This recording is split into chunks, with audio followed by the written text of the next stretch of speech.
Це з Міністерства внутрішніх справ з нашого обласного управління. Тобто Не по черзі, всі цікавляться, проходять, але це ті, що вже були в мене на цьому тижні.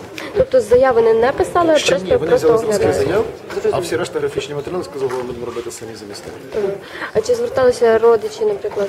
З родичів загиблих ми з ними теж на Небесній Сотні ми з ними працюємо, одному з них оформляємо, двох із них зараз якраз теж йде процес початок оформлення, до зйомки земельної ділянки, але скажу так, складно з ними спілкуватися, їх мало кого зацікавить, їм не до того.